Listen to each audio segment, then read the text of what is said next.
Hello दोस्तों, जियो गुरुजी classes में आपका स्वागत है। मैं रोहित शर्मा, सब्जेक्ट अपना ज्योग्राफी। देखिए, आज मैं फिर से आपके लिए एक प्रश्न पत्र लेके आया हूं भूगोल प्रायोगिक का। और ये प्रश्न पत्र जो है वो बोर्ड की साइट पे भी आपको मिल जाएगा आसानी तरीके से। आपके लिए सरकार ने, मतलब जो आपके शिक्षा बोर्ड ने भूगोल प्रायोगिक के लिए 4 पेपर बोर्ड साइट पे डाल रखा है। उसमें से एक पेपर मैं आपको बताने वाला हूं, बाकी 3 पेपर नेक्स्ट वीडियो में हम देखेंगे। देखिए, जैसा कि आपको सबको पता है कि आपके जो प्रैक्टिकल जो है उसमें प्रश्न पत्र लगेगा। उस प्रश्न पत्र कहाँ से आएगा आपको मैंने ये भी बता दिया है कि आपके पास में प्रायोगिक एक बुक है जिसके अंदर 4 लेसन है। उन 4 लेसनों में से हर लेसन में से एक एक क्वेश्चन आएगा और वो हर एक क्वेश्चन 4 नंबर का होगा। टोटल जो पूर्णांक होंगे वो 16 नंबर का होने वाला है। लगभग 2 घंटे का समय है और आज का जो पेपर संख्या है वो है 4। ठीक है, चौथे नंबर का पेपर है। इससे पहले मैंने 3 पेपर आपको करवा दिए, पिछले वीडियो में जाकर आप उन पेपरों को देख सकते हैं। ठीक है, ये पेपर मैं आपके लिए इसलिए लेके आ रहा हूं जिससे आपको ये पता रहे कि आपके लिए कैसे कैसे क्वेश्चन जो आपका एग्जामर है वो बनाकर ला सकता है। ठीक है, तो इससे आपकी तैयारी भी हो जाएगी। आपसे ये अनुरोध है, या हम कहें कि आप ये देखिए कि जो पेपर मैं आपको करवा रहा हूं इन पेपरों को आप हल कीजिए, जब भी आपको फ़ायदा मिलने वाला है। या फिर अपने सब्जेक्ट जो टीचर है उससे कहिए कि भाई हमारे पास ये पेपर है और इसको हल कीजिए। देखिए, आज का जो चौथा पेपर जो है वो शुरू करते हैं और लेसन नंबर 1 से किस प्रकार का क्वेश्चन आने वाला है। ये थोड़ा अलग सा क्वेश्चन है क्योंकि मैंने पिछले 3 पेपर और आपके पास में जितने भी पेपर होंगे उसके अंदर पहला क्वेश्चन जो आया होगा वो आंकड़े से संबंधित होगा, जिसमें बार बार यही क्वेश्चन पूछा जाता है कि आंकड़े क्या है, आंकड़ों के जो विधियां हैं उनके बारे में बताइए, या फिर आंकड़ों के स्रोतों का वर्णन कीजिए, आंकड़े किसे कहते हैं, द्वितीय स्रोतों का वर्णन कीजिए, आंकड़े क्या है, प्राथमिक स्रोतों का वर्णन कीजिए। ऐसा ही क्वेश्चन बार बार रिपीट हो रहा होगा। लेकिन इस लेसन में से एक क्वेश्चन और आ सकता है, सामने देखेंगे। नोट आपको पता ही है कि 4 क्वेश्चन है, मतलब आपको अनिवार्य सारे क्वेश्चन करने। ठीक है, ऐसा छोड़ना नहीं है। और हर क्वेश्चन एक क्वेश्चन 4 नंबर का। ठीक है, टोटल 16 नंबर का मैटर है। क्वेश्चन सारे अनिवार्य है। ठीक है, चारों के चारों क्वेश्चन आपको करने हैं। ठीक है, प्रश्न नंबर पहला, लेसन नंबर, पार्ट नंबर पहले में से किस प्रकार का क्वेश्चन और आ सकता है। जैसे कि आपने देखा होगा जो आपकी बुक है उसमें लास्ट में एक क्वेश्चन होगा सूचकांक से संबंधित। तो सबसे पहला क्वेश्चन तो आपसे पूछ लिया जाए, सूचकांक। ठीक है, सूचकांक क्या महत्व है। ठीक है, का क्या महत्व है, तो आपको सूचकांक का महत्व आपको बताना, किताब खोल के बैठ जाइए। ठीक है, निम्नलिखित आंकड़ों की सहायता से, अब आपको कुछ आंकड़े दिए जाएंगे। ठीक है, निम्नलिखित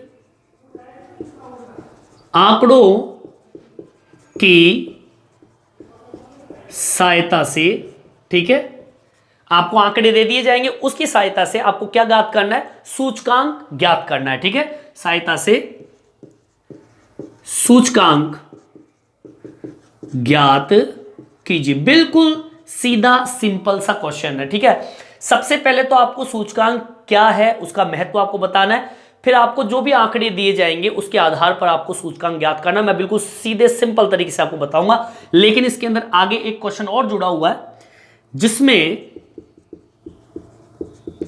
आधार वर्ष, मतलब इस वर्ष को आधार मानते हुए सूचकांक निकालना है। 1970 से 71 ये आपको वर्ष दे दिया जाएगा, इसको आपको आधार मानना है, माना गया है। ठीक है, दोबारा सुनिए, सूचकांक का महत्व बताइए, निम्नलिखित आंकड़ों की सहायता से सूचकांक ज्ञात कीजिए, जिसमें आधार वर्ष कितना दिया हुआ है, 1970 से 1971। ठीक है, इसको माना गया आधार बिंदु। फिर आगे जोड़ रहा है, भारत में लोहा अयस्क उत्पादन, भारत में, अब ये क्वेश्चन आपका, भारत में लोहा अयस्क उत्पादन। ठीक है, भारत में लोहा अयस्क उत्पादन मिलियन टन में है, मिलियन टन में है। अब आपके सामने नीचे की साइड एक सारणी दे दी जाएगी इस तरीके की, और उस सारणी के अंदर आपको दे दिया जाएगा जैसे कि वर्ष दे दिया जाएगा और उत्पादन दे दिया जाएगा। ठीक है, आगे वसन में जैसे कि वर्ष 1971 से 70 से 71, ऐसे वर्ष दे दिया जाएगा। 1980 से, ठीक है, 1980 से 81 दे दिया, ठीक है। फिर आपको वर्ष दे दिया जैसे कि 1990 से 91, फिर आपको दे दिया 2000 से 2000 जैसे कि 1 तक, ठीक है। ऐसे आपको वर्ष दे दिया गया, ठीक है। और उत्पादन के अंदर डाल दिया जाएगा जैसे कि 32.5% उत्पादन हुआ, 42 पॉइंट जैसे कि आपको 2% दे दिया, जैसे कि आपको 53.7% दे दिया, ठीक है, या फिर कहें 67.4% दे दिया। ऐसे आपको आंकड़े दे दिए गए। अब आपको क्या करना है, सूचकांक ज्ञात करना, बिल्कुल सीधे सिंपल तरीके से मैं आपको शॉर्ट में समझा देता हूं। सारणी को सीधा कर देंगे इस तरीके से, ठीक है, इस तरीके से आपको बांट देना है। जैसे कि इसमें वर्ष लिख देंगे, ठीक है, वर्ष में आप ये डाल दीजिए 1970 से 71, ठीक है, 1970 से 80 से 81, ठीक है। इस तरीके से आपको क्या दे दिया जाएगा, वर्ष। अब इसमें जैसे कि इसमें कितना दिया हुआ है उत्पादन, जैसे कि 32.5 दे दिया, 42.2 दे दिया, 53.7 दे दिया, ठीक है। ये आपकी आगे और सारणी बन जाएगी। हल करने के लिए यहाँ पे हल और यहाँ पे सूचकांक डाल दिया जाएगा, क्योंकि सूचकांक को ज्ञात करना है। अब इसमें आपको एक ऊपर देखो प्रश्न दिया हुआ, क्या दिया हुआ है कि सूचकांक क्या हर महत्व बताइए, निम्नलिखित आंकड़ों की सहायता से सूचकांक ज्ञात कीजिए। अब जिसमें आधार क्या दिया हुआ है 1970 से 71, मतलब इसकी बात कर रहा है ये। इसको आधार मान के, आधार का मतलब समझ रहे हो, आधार का मतलब होता है 32.5, ये आधार हो गया। अब किसका निकालना है, इसका निकालना है, इसका निकालना है, इसका निकालना है, तो 32.5 इंटू 100। अब जो भी आएगा देखो, इससे ये कट गया और 100 इसका आंसर आ गया, ठीक है। ये सूचकांक हो गया। अब जैसे मान लीजिए 42 का निकालोगे आप, तो 42 का कैसे निकलेगा, 42.2 बटा 32, ये आधार है, क्योंकि आधार माना है, कह रहा है वो आधार, इसका मानना है, और 5 इंटू 100। अब जो भी काटोगे जो आएगा वो सूचकांक हो गया। इस तरीके से आपको सूचकांक निकालना है। आपके पास में बुक है, उसमें देख लीजिए, बिल्कुल सरल तरीके से आपको आधार रख के और हर सन का आपको सूचकांक निकालना आ जाएगा। इस तरीके से आपको सरल तरीके से मैंने आपको बता दिया, ठीक है। चलिए यहां तक आप उतार लीजिए, आगे की ओर बढ़ते हैं अपन, ठीक है। अब देखिए क्वेश्चन नंबर 2 की बात कर लेते हैं, ठीक है। प्रश्न नंबर 2, ये लेसन नंबर 1 में से हो गया, और ये कितने नंबर का मैटर है तो आपको मैं बता दूं। इसमें 3 क्वेश्चन दिए हुए हैं, तो ठीक है, 1 + 1 + 2 = 4। देखिए पहला तो इसका हो गया, सूचकांक का महत्व बताइए। फिर दूसरा हो गया, निम्नलिखित आंकड़ों की सहायता से सूचकांक ज्ञात कीजिए, जिसका आधार बिंदु ये होगा। तो 1 + 1 + 2 = 4 नंबर का ये क्वेश्चन होने वाला है, ठीक है। चलिए आगे की ओर बढ़ते हैं। अब सेकंड लेसन में आ जाइए, पार्ट नंबर 2, ठीक है। पार्ट नंबर 2 में चलते हैं अपन। इसमें आपको वही माध्य और माध्यिका जैसे संबंधित क्वेश्चन इसके अंदर पूछे जाते हैं। सबसे पहले माध्य वाला क्वेश्चन पूछा जाएगा, निम्नलिखित आंकड़ों की सहायता से प्रत्यक्ष या फिर अप्रत्यक्ष विधि से माध्य ज्ञात कीजिए। ऐसा क्वेश्चन आपके सामने आ सकता है। निम्न आंकड़ों की सहायता से प्रत्यक्ष, आपकी इच्छा से, या अप्रत्यक्ष, ठीक है, निम्न आंकड़ों की सहायता से प्रत्यक्ष या फिर अप्रत्यक्ष माध्य, ठीक है, या विधि के द्वारा माध्य ज्ञात कीजिए, ठीक है।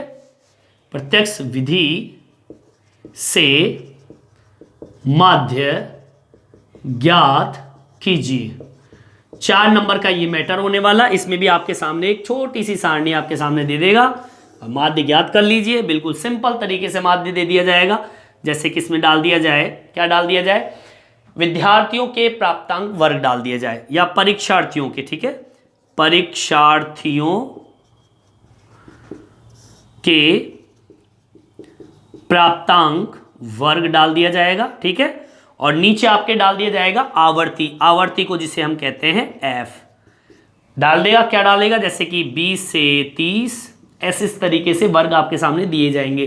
30 से 40, 40 से 50, 50 से 60, इस तरीके से आपको क्या दे दिया जाएगा, वर्ग दे दिया जाएगा। 60 से 70 नीचे आपके आवर्ती दे दी जाएगी। जैसे कि मैं बार बार क्वेश्चन बता रहा हूं, 5 है, 9 है, 16 है, 12 है, ऐसी आवर्ती आपके सामने दे दी जाएगी, ठीक है।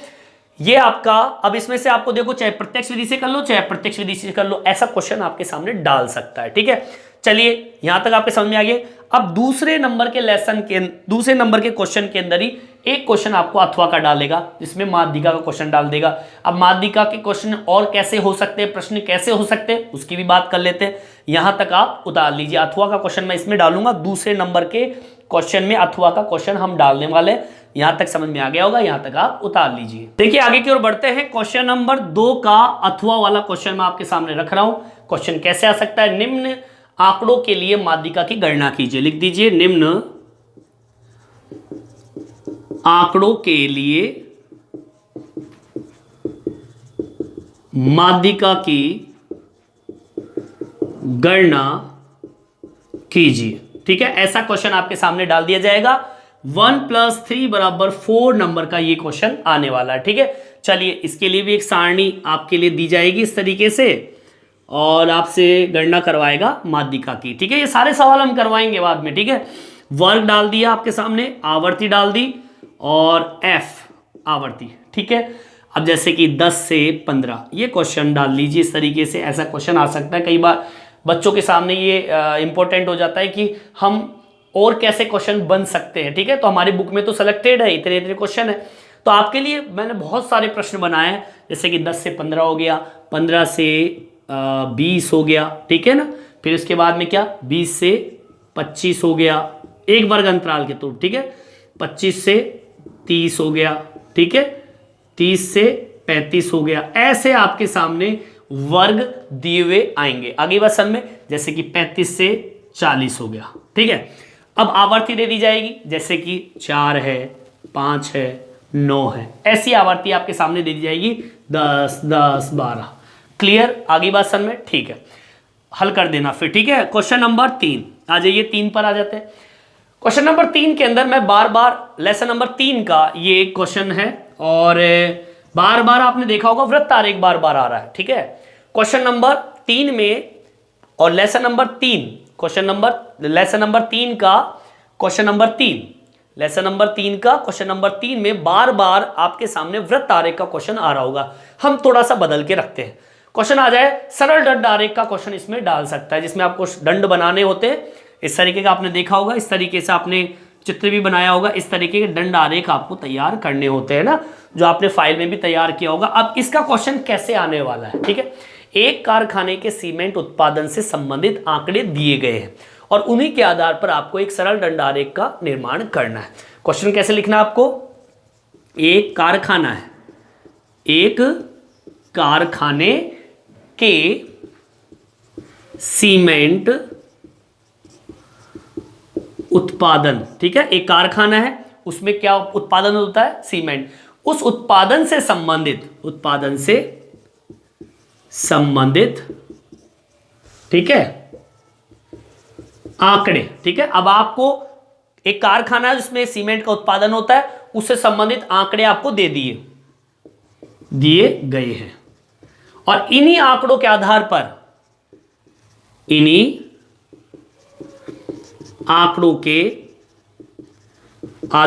पर एक सरल दंड आरेख बनाइए।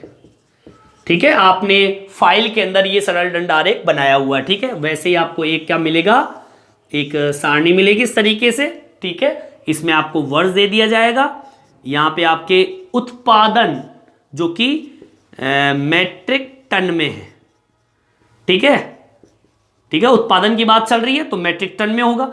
अब वर्ष दे दिया जाए, जैसे कि 2014, 2015, 2016, 2017, ऐसे आपको क्या दे दिए जाएंगे? वर्ष दे दिए जाएंगे। 18, 2019। बाकी आप किताब में देख सकते हैं क्वेश्चन कैसा है। 125, ठीक है, 175, ये आपके उत्पादन की संख्या दे दी जाएगी। 260 है। ठीक है, जैसे कि आपके आगे बढ़े 310 है, 450 है, अगली वर्षन में 520। अब ये आंकड़े आपको दे दिए जाएंगे और इन आंकड़ों के आधार पर आपको क्या करना है? आपको एक सरल दंड आरेख का निर्माण करना है। आपके सर ने बताया होगा, इस तरीके की ग्राफ आपको बना के देते हैं और उसमें जैसे कि 0 दे दिया, और यहाँ पे आपको नीचे तो वर्ष को प्रदर्शित कर दिया जाता है, और जो ऊपर वाला जो पार्ट है, ये वाला पार्ट है, इसमें किसको प्रदर्शित कर देते हैं, उत्पादन को प्रदर्शित कर देते हैं ऐसे, ठीक है, उत्पादन को प्रदर्शित कर देते हैं। अब यहां पर जो संख्या दर्शाते हैं वो भी एक निश्चित जो नाप होती है उसके आधार पर दर्शाया जाता है। संख्या देख लीजिए कि यहां से मतलब जहां से शुरू है वहां से और आपके लास्ट तक जो संख्या है इस उत्पादन के अंतर्गत आ जाए, ठीक है, वो सारी संख्या इसके अंतर्गत आ जाए। ऐसे आपको एक ग्राफ तैयार करना होता है। फिर एक सरल दंडारेख इस तरीके से आपने देखा होगा, आपने फाइल में भी बनाया होगा, तो इस तरीके का दंडारेख आपको तैयार करना है। तो इस तरीके का क्वेश्चन भी आपके सामने आ सकता है। आगे बात सर में, ये क्वेश्चन नंबर 3 का ये क्वेश्चन हो गया सरल दंडारेख का। अब इसमें भी एक अथवा आपके सामने डाल सकता है, ठीक है, वो अथवा की बात करेंगे, यहां तक आप उतार लीजिए। देखिए आगे की ओर बढ़ते हैं, क्वेश्चन नंबर 3 का अथवे की बात कर लेते हैं, ठीक है। अथवे में क्या आ सकता है, देखिए, निम्न में से किन्हीं 2 पर टिप्पणी कीजिए, ठीक है। जैसे कि आपको दे दिया जाएगा कै, खे, गे, घे, ऐसे 4 पॉइंट आपके सामने दे दिए जाएंगे, ठीक है। इसमें लिख दिया जैसे कि सम्मान रेखा मानचित्र, ऐसा क्वेश्चन आपके सामने दे दिया जाएगा। आपको पसंद है, आता है तो लिख दीजिए। फिर आ जाएगा थेमेटिक मानचित्र, अगर आपको आता है तो आप ये कर दीजिए। 2 करने हैं आपको, ठीक है। एक दे दिया वृत्त आरेख का क्वेश्चन, आपको आता है, इसकी परिभाषा है तो लिख दीजिए। या फिर वर्णमात्री मानचित्र, ऐसा क्वेश्चन आपके सामने दे दिया जाएगा, ठीक है। क्वेश्चन नंबर 4 की बात कर लेते हैं, ये लेसन नंबर 4 में से है, ठीक है। लेसन नंबर 4 का चौथा क्वेश्चन क्या कहता है, सुन लीजिए। चौथा क्वेश्चन देगा भौगोलिक सूचना तंत्र की क्रियाओं का अनुक्रम बताइए, ऐसा क्वेश्चन आपके सामने आ जाएगा। भौगोलिक सूचना तंत्र के कार्य, ठीक है, जो भी उसके कार्य है या कहे कि क्रियाओं के अनुक्रमों को बताइए, ठीक है।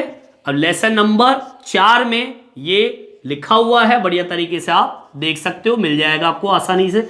अगला क्वेश्चन डाल दिया जाए, जैसे कि आपको अथवा में, ये अथवा में चौथे का अथवा है चित्र रेखा पुंज, ठीक है। अब चित्ररेखा पुंज को हम कहते हैं क्या, रेस्टर, ठीक है, या वह एक होता है सदिश, सदिश को बोलते हैं, सदिश को बोलते हैं क्या, वेक्टर, ठीक है, वेक्टर आंकड़ा मॉडल, ठीक है। इसके बीच में आपको क्या बताना है, अंतर बताना है।